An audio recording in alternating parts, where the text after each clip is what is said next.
Hi there, welcome back to the YouTube channel. I really hope you've hit the subscribe button. You can save on holding the like or the dislike button until you've watched the whole video and tell me what you think. But today's video, we're going back to Battle for Baldur's Gate. And this is one of the legendary creatures I was lucky enough to pick up in that set. And it's something I have been building and fiddling around with for quite a while. I'm at a point now where I've got it in paper. And I wanted to build it and do a deck tech about it, and I had to wait, unfortunately, quite a while for this card to get programmed in onto MTGO. But it's here now, and I've reconstructed my deck on MTGO, and this is what it is today. It's a different one, and it is something... Is it tribal? Not really. But it does have some similarities to something we talked about earlier in the week. So it's very similar to Prosper to a certain degree, but this may be a little bit better than Prosper if your meta game in your local area or when you play online is creature heavy and you need blockers. So the card I'm talking about today is Faldorn Dread Wolf Herald. 1 red and a green for 3/3. So that's pretty much on call with that. I can cope with that. I like those stats. Has a nice ability. Whenever you cast a spell from exile or a land enters the battlefield under your control from exile, create a 2/2 green wolf creature token. Okay. 1. Tap, discard a card, exile the top card of your library. You may play it this turn.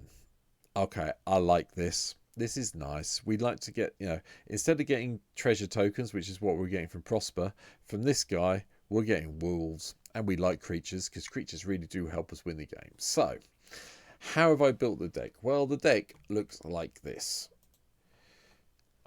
There's a quick look at the deck. But as usual, do what I always do, talk about the lands. As you can imagine, this one is all red-green lands.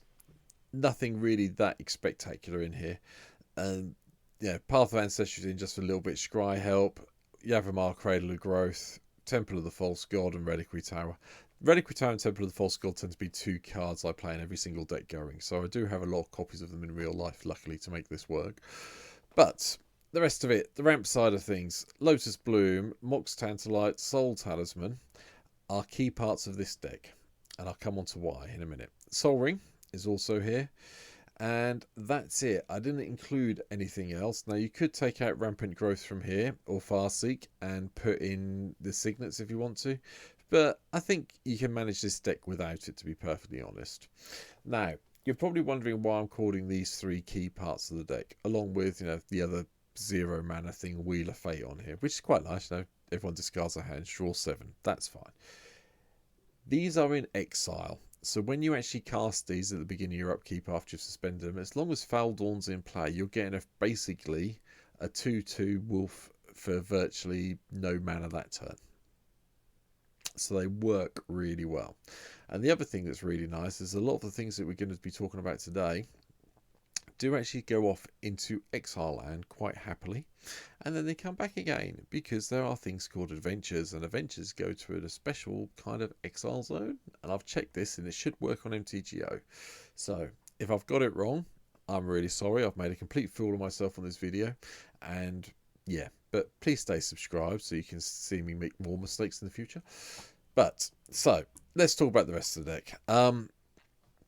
Wheel of Fate I've mentioned, Lightning Bolt for early removal, Spike Field Hazard in case we need another land or we want to actually kill something else that's got 1 toughness, Bird of Paradise for some ramp, Flaxen Intruder. I think these work because the sorceries say then exile this card. This is why I think the adventure cards work with this. So what we're going to do is hopefully get up to 7 mana really quickly to get our 3 bear tokens, exile it, and then play it for 1 as well and get a wolf token along with a 1/2.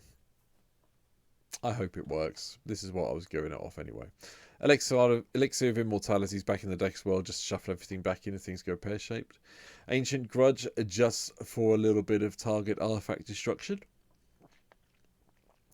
Direfleet Daredevil, we'll be casting a spell from exile. Again, you've got to wait until there's cards in someone's graveyard that are an instant or sorcery for this to work perfectly, so bear that in mind. You may need to hold on to it for a while. Faldorn is quite nice though, from the Brothers' War.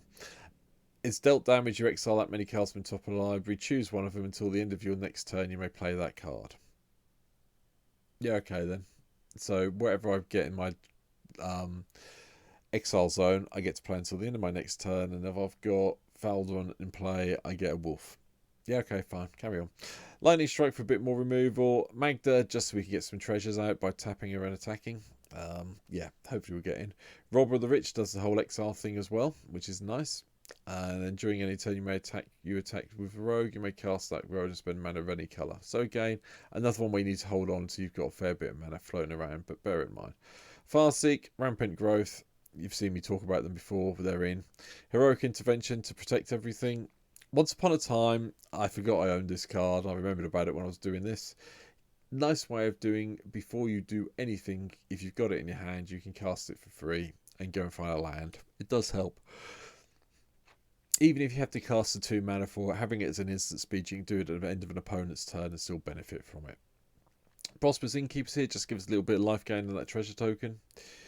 Briggy, you've seen some of these cards already if you watched the Prosper video earlier in the week.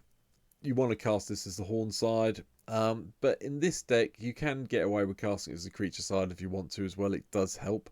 We haven't got any creatures you can boast, but the extra mana does help occasionally, but it's probably going to be the Horn side unless you want things exiled. Same with Light Up the Stage as before.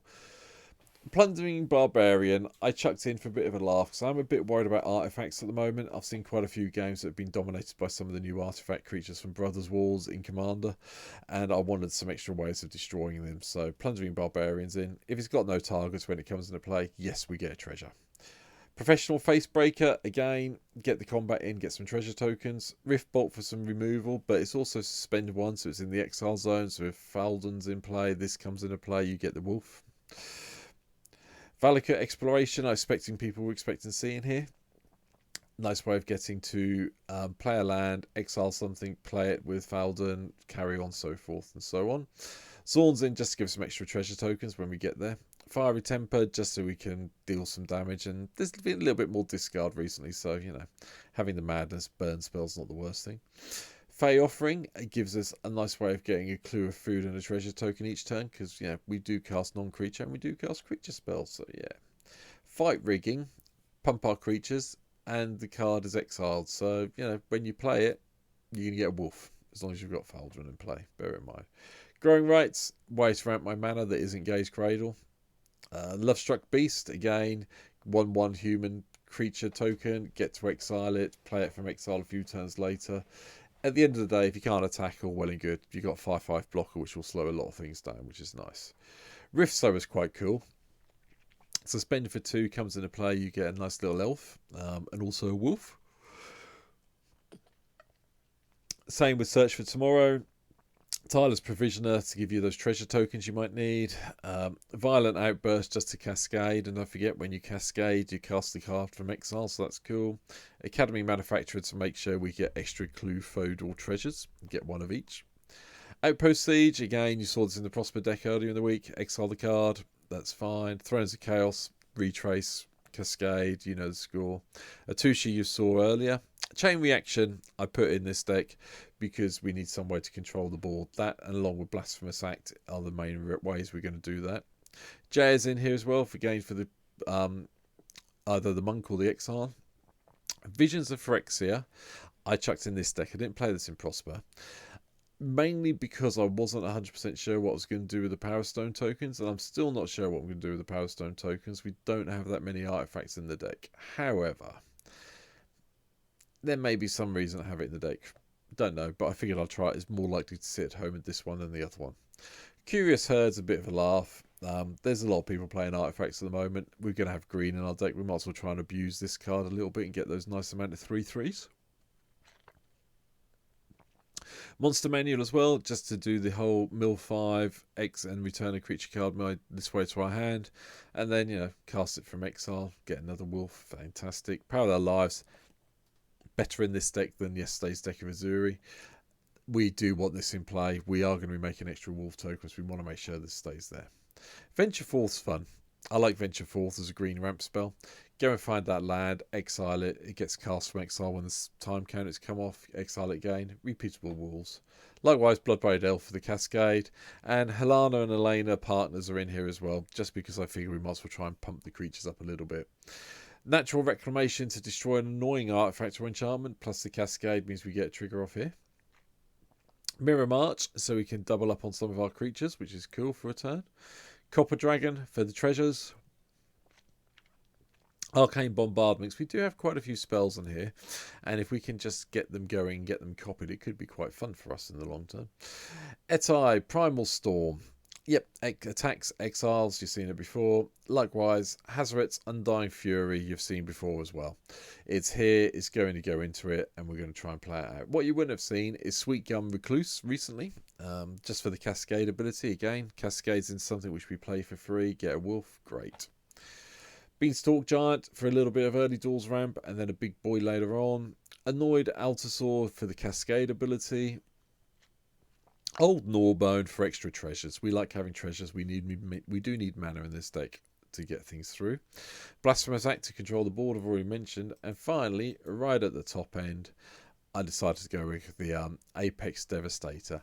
4 Cascades, 4 Wolves of Faldorns in play, plus all the other stuff you get off the Apex Devastator. You can't complain about that. It's just great. So, that's it.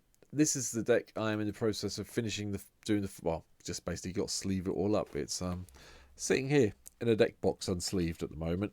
I've got to get some sleeves and sleeve it all up, but I'll be playing at my local game store at some stage soon. Let me know what you think I've missed out for Faldorn here. Let me know in the comments down below. Come and watch me play it on stream, because I will be playing it on the stream, and the streams will be starting back up. Well, if you're watching this on the Thursday, the whatever day that is going to be, 5th of January, you might be able to see it tonight with a little bit of luck. 2nd, 3rd, 4th, yeah, 5th, Thursday the 5th. There you go. That's when this video goes live. So I'll probably be playing it tonight on the stream. So, you know, come and follow me on Twitch down below. Thanks for being here. Next week we'll go back to normal. I'm hoping we'll see a few more legendaries coming out from the new sets, so I can start doing some sort of like preview deck techs of things I'm going to be doing. But in the meantime, thanks for being here. I hope you enjoyed the video. Hope you've hit the like button. I really do hope you've hit the subscribe button. And hopefully I'll catch you soon on my stream. Take care. See you soon. Goodbye.